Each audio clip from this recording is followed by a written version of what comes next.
Okay, that wasn't the best CW. I got my spacing a little bit off there, but you can read what I was trying to say. That's what this video is going to be about. I've waited a little while and debated on whether I wanted to really do this video, but I'm sure there's many people out there learning CW, learning Morse code, or at least have an interest in it and maybe thinking about learning. So this is where I'm at in my journey. I've started maybe 4 months ago, 5 months ago, and I just want to go through the steps of from knowing absolutely zero to where I'm at now, and maybe some of the tools I've used will help some of you guys or ladies, people, whatever, that might be thinking about CW, or maybe you already started your CW journey, your Morse code journey. So I'm just going to run through the handful of steps of what got me to where I'm at now, and at the end I'm going to give you what I think is the real key to learning Morse code. So quick intro and we'll be right back. Hey everybody, I'm Larry. And I'm Sansi. And this is our dog Bella. You'll see her in a lot of our videos, normally catching the ball behind us when we throw it.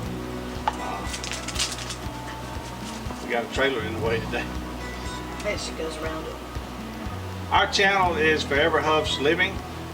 It's basically a vlog about our retirement life, really. We try to travel a lot. Sometimes we'll hop a plane. Maybe take a cruise. We like to cruise.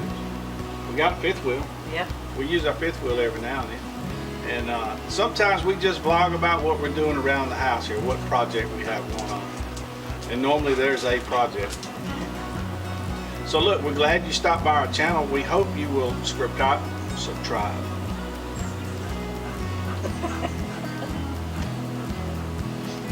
We're glad you stopped by our channel. We hope you'll subscribe and become one of our loyal followers. Yeah. And now, back to the video.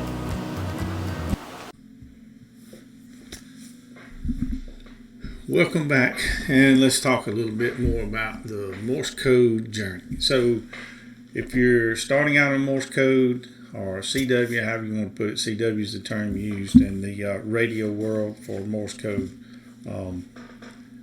First thing I did, and this is probably like most of you, is I went straight to YouTube and I YouTube every video I could find on CW and Morse code. Probably the first physical thing I did was, I went online and I found, the dits and das in printed form, and I printed that out, and really that didn't do me a whole lot of good. I just felt like I was doing something, but looking at dits and das on paper didn't really help me. Actually, it might have hurt me, and we'll talk about that more in a minute. But that's probably the first two things I did. Is I YouTubed everything I could on ham radio and Morse code and that sort of thing. And I did end up kind of zeroing in on a couple of channels, and I'm going to share those channels with you in a little bit, kind of later on. I'm trying to keep a little bit of a flow as to how things went for me. Right after I decided to try to learn the Morse code, well, let me back up.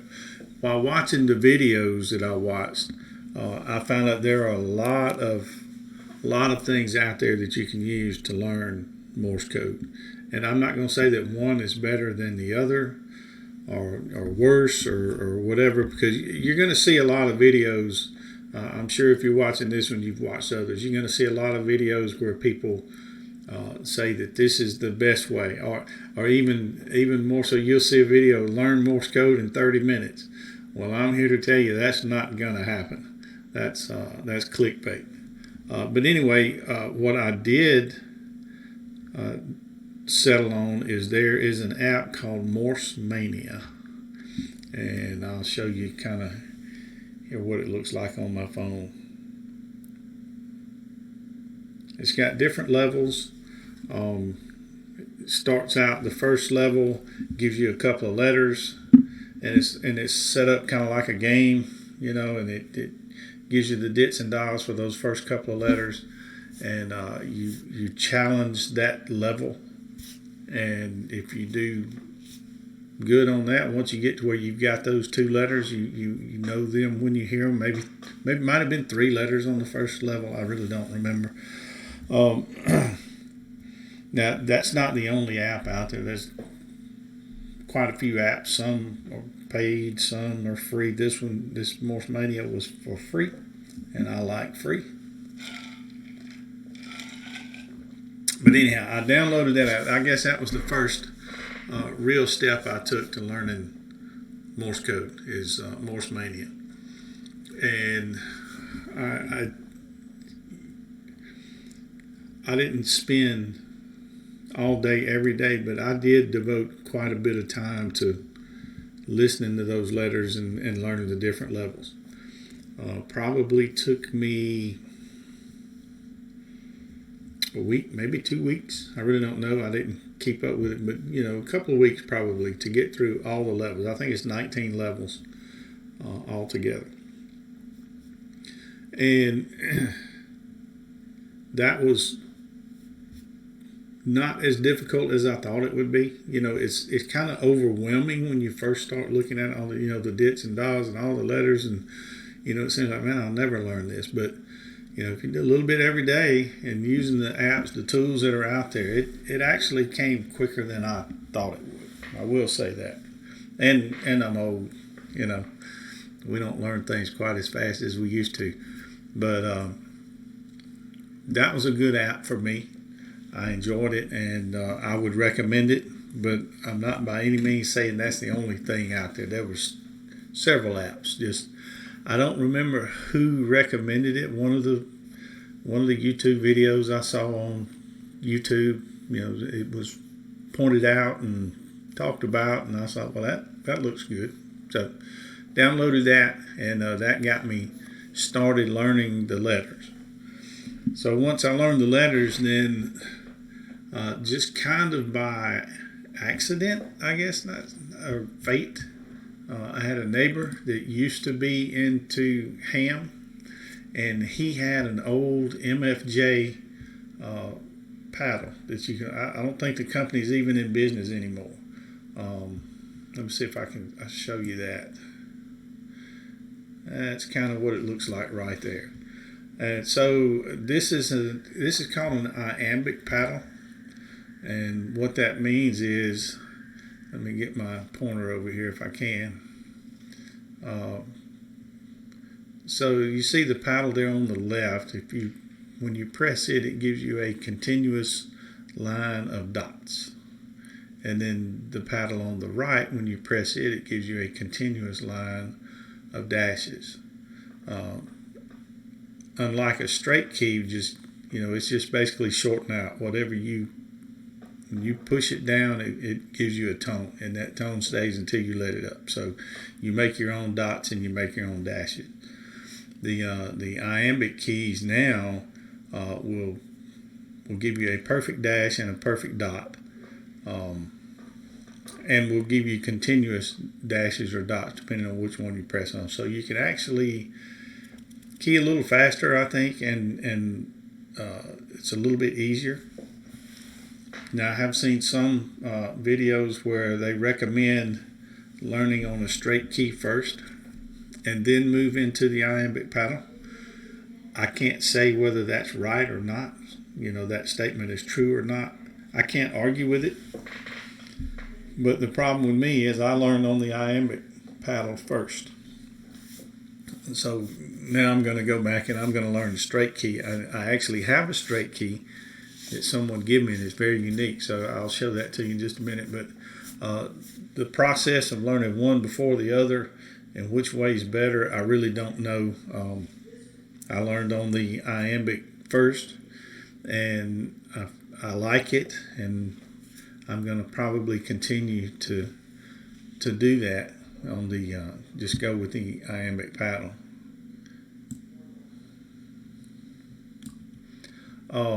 Well, let me show you the straight key. Let's see. I got it over here. Hold on. Check this out. That's an old Navy, like World War II era straight key. Cable looks rough, but it's actually fine. I have plugged it into my radio and it works. It's no telling how many years this has been since this has been plugged into a radio, but actually my brother had this. He's into ham, but he's not into Morse code, and when he got this probably 20 years ago, I think somebody just gave it to him. And he's never used it. It's been put in a drawer for 20 years. And when I told him I was learning Morse code, he said, "Man, I've got a key." And he gave me that, and I have plugged it into my radio, and it works fine. So that's kind of neat. So when I start on the straight key, that's what I'm going to use. But for now, I'm sticking with the iambic. So now, where did I go from there? Once I learned the letters, and then I got the MFJ paddle, I spent, I don't know, weeks, I guess, doing both, listening to on the app, listening to the letters, and practicing doing things on the key.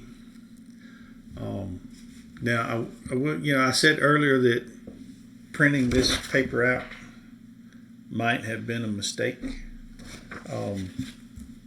And I heard someone on a video bring this point out. You're adding a layer to your, not necessarily you're sending, but maybe you're receiving your copy. When you hear the dits and das, then you go in your mind, you picture what that looks like on that paper, and then you interpret what that letter was. Or that seems to be the way my mind works anyway, and I think that's what that person was saying, is you've put this layer in there that you really don't need.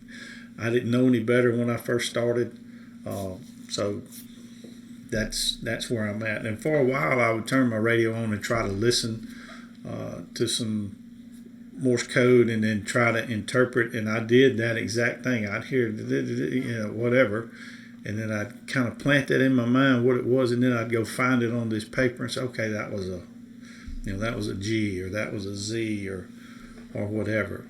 Maybe if I had learned just the sound and the letter, not this paper, then maybe I would pick up on that quicker. I don't know, because too late now to go back.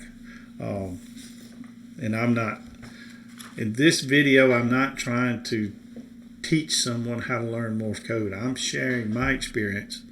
There's some others out there that have been doing this for a long time, and they might be more of a teacher of how to do this rather than what I'm doing. I'm just sharing what I did, and maybe from what I've learned, maybe you'll get something out of it. I hope so anyway. So yeah, I spent quite a while using the app and the keyer, and then finally I said, okay, it's time for me to get a keyer from my radio, and I'm almost to that point where I'm almost ready to jump in the deep end. So I ordered me a keyer, and this is what I ordered right here, just a small iambic keyer. For two reasons. I was just about ready to jump in on the radio, and I had also seen on somebody's video, and here's that keyer right there, and you can see, I don't know if you can see right about there in the corner of this right here, you can see it was $59.99. So the keyers are not terribly expensive, but they're not cheap either. So that's the keyer I got. And I had seen where there was a website. Let's see if I've got it brought up here. Yeah, I do. It's called V-Band. And V-Band is what I was on a few minutes ago when I did my first intro into this video. That's where I was doing that at. So V-Band, you have to order an adapter. Let me see if I can show that.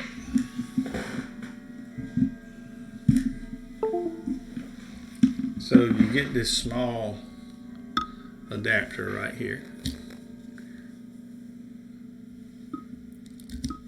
And it comes with a cord, and you hook that into your computer. And then on this website, you can use your key to practice your CW, your Morse code, on the V-Band website. Ordered that. It was right at Christmas time, so it took a little longer to come in than, well, because when you're doing things like that, you want it today. I want it today. Dadgummit, I want it today. Well, it took a little longer because of the Christmas rush of shipping things and everybody sending their packages and stuff. But it got here, and I went on V-Band and I started practicing there, and it'll start. You can see what you're typing out. You can see your spacing, and I've been doing that for a little while now, and I've gotten decent at my sending, my spacing. My timing is not perfect, but it's close enough. People can see what I'm saying, and I'm not making too terribly many mistakes. But the beauty of this V-Band is everyone else is learning just like you are. I've seen a couple that were really good and really didn't make mistakes, but most everybody makes the same similar timing mistakes that I make. But it prints it out as they're sending. So if they get a wrong letter here and there, they maybe leave a letter out, I can still tell what they were trying to say. And same with me, they can see what I'm trying to say. And I've met a couple of guys. One guy's up in New York, one guy over in Alabama. There's actually I'm going to say a young man on there, but he let the group know that he was 12. So that's good to see that a young kid is getting into Morse code, and he's probably not the only one. But it was inspiring to see that it's not going to die. We still have younger generations coming along that's going to get into it. Let's see, I can do the same thing here. Let me show you the V-Band. Let's see, I might have to shrink that a little bit. There we go. You can kind of get a gist there of what it looks like. And I'm up on the practice channel, and what that means is I can just sit and practice. I'm not talking to anybody, but right now there are a couple of people that are on some of the other channels, and if I wanted to jump in on this channel and have a conversation, I could. They also have two channels down at the bottom, channel 5 and 6, where the decode is disabled. You cannot see what the other person is saying. You can hear it, and you have to, decode yourself. So if you're to that point, then you can use those channels. And I've done it a little bit, but I'm really not there yet. And that's something else. Let me cover this point right here. You would think that if you know all the letters, and then you get you a paddle and you learn how to send the letters, you'd think, I know them, I can send them, I'm golden. But it doesn't work that way. It's almost like the right brain learns how to send, and the left brain learns how to copy, how to hear it and copy. Just because you know how to send it, it's a completely different ball game hearing it. And that has really surprised me in this journey. I thought, well, if I learn how to send it, I learn all the letters, learn how to send it, well, then I'll just automatically know what's coming at me. And that's not the case. You have to learn the two separate. At least I have. But most people I've seen videos and heard talking and talked to have said the same thing. And actually the copying it and hearing it is much more difficult than the sending. And I found that to be true also. I can send pretty good, but I still struggle with copying. Now, I am trying to listen some on the radio. But, I said earlier that I kind of zeroed in on two channels on YouTube, and that's true. And I'm going to share those two channels. lots of channels out there. Don't get me wrong. There's lots of good channels, and these might not be your channels of choice, but for what I'm doing and what I'm trying to learn, these two channels worked out good for me. And ironically, this first channel, I went to their channel a few minutes ago, and less than an hour ago, they put out a video just like what I'm putting out now.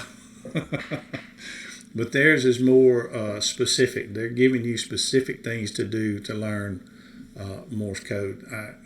I'm more just sharing my journey. Maybe some of the things I learned will help you, but there are some out there that are better at this than I am by leaps and bounds. And if they say this is the way to do it, then they're probably right. I'm not there yet, so I'm not going to tell you this is the way to do it. I'm just telling you this is how I did it. So anyway, so to the two channels. The first one is Ham Radio Duo. Let me bring their page up. Husband and wife team, and they are really good. They do a lot of POTA, which is Parks on the Air. Let me see. Let me get control of my stuff here. Yeah, they do Parks on the Air. Let's talk about that, matter of fact. When you talk about Morse code and CW and you get on, like, if you just go in and just start talking with somebody and call it rag chew and just talk about whatever, extremely difficult to do that. Parks on the Air is where people go set up in a park and they make contacts, and it's structured. You can watch some videos and it tells you exactly how, they're going to call CQ, they're going to say DE, which means this is, and then they're going to say POTA, POTA, to let you know they're parked on the air. They'll give you their call sign and maybe a K. And then you hit them with your call sign, and then they come back and they might say TU for thank you, good evening, good afternoon, or good morning, which is GM, GAGE. And then they're going to give you a signal report and where they're at, what state. And then you do the same for them. You tell them Roger, Roger, which basically saying you got my call sign right. Thank you to you, TU for thank you, and then G, whatever, morning, afternoon. And then you give them a signal report, 599, whatever, give them your state, and then BK back to them. Anyway, without going, that's a whole nother video, and there's plenty of them out there, but it's structured. There's certain, so when you're learning and you go decide to do POTA, it's not just some random stuff coming at you. There's certain little things they're going to say, and it's going to be in a basic order, so you kind of know what you're listening for. So that was some expert advice that I got from one of the videos I watched. I don't remember who it was, but I jumped into POTA. That got me looking at POTA, and I think that's how I found the Ham Radio Duo. And this is their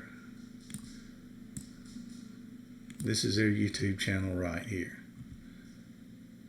And they have been just, look, it has helped me a lot. I even sent them a little note on one of their videos. Say, look, these guys, these videos are helping me. Keep putting them out. So I highly recommend the Ham Radio Duo in your learning process. They do a lot of POTA stuff, and I think her name's Becky. She does some short. She'll say a little something in Morse code, and you have to kind of try to figure out what she said. And she does it with a straight key and a nice speed where, the first one I listened to, I had to listen to it probably 10 times. I get a letter at a time, and I finally got it. But then the next one I listened to, I got a little quicker, and then, so anyhow. Ham Radio Duo, that's a good one. And then now, the most recent one, and the second one that I'm kind of liking, it's a young lady, and her call sign is KQ3Q, and that's the name of her YouTube channel. And this is it right here. She goes out and does POTA, but what she does with her videos is she does, when someone sends her a call sign, she plays it twice. And then the third time it plays, she, on the screen, shows what that call sign was. So I found that to be the most difficult part.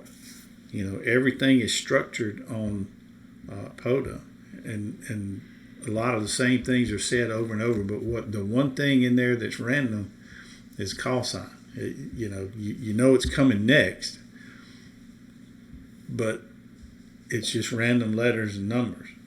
So you have to be fairly proficient at picking that out. So for me right now, that's where I'm at. You know, I'm really trying to get better at picking up these call signs, and her videos are really helping me on that part of my journey. All right, let me see if I can get this back right here. There we go. So those are the two channels that have really helped me. There again, tons of channels out there, tons of people putting videos out on CW Morse code, and a lot of them might help you. I did get on the air, I guess about 2 weeks ago. I made my first POTA contact, actually using my brother's radio, because I'm new to ham and I bought some older secondhand equipment. I got a beautiful radio, nice base station, but it works great, but it doesn't have the CW. What am I trying to say? I can use a straight key, but my iambic paddle does not work on it. So I've ordered another device that it'll plug into, and then I'll be able to do it on my radio. But for now, I was at my brother's house, and he's got a newer radio, and we were able to hook a key up, and I answered a POTA and made that POTA contact, and I did it right. I didn't screw up, and anyhow, it was months of working up to this, probably 5 months from start to actually making that first POTA contact. I was really excited when I did it. So that's the steps I took. I started out with a printed piece of paper. You know, I ended up watching a bunch of videos. I got me a paddle. I had a practice paddle. You know, I got on V-band. I ordered the little adapter for V-band. I've talked with 2 or 3 people. You know, actually, it's a couple of them now that, you know, when we see each other, we carry on the conversation. So all that has helped. I'm still not where I need to be on copy, but I'm working on that. That's really what I'm working on now. And I said at the beginning of the video, I was going to tell you, you know, basically what I think the key to learning CW and Morse code is immerse yourself in it. It's not one video. It's not, you know, this person over here. It's not a specific paddle. It's not a, you know, it's just basically like when you were a kid learning how to ride a bicycle. You didn't get it in 10 minutes. You practiced probably for weeks. And if you count the time you had the training wheels on, it's probably months, maybe even years. And this is the same way. The only way you're going to do it is just do it. You know, use everything that's out there available to you. There's apps you can use. There's, you know, tons of videos you can watch. You know, you've got, you know, practice paddles, all of it. I just say use all of it. Use it every day, and it'll slowly get there, and in time, you'll get it. I don't know that I'll ever be satisfied with where I'm at. I'll probably constantly be trying to get better.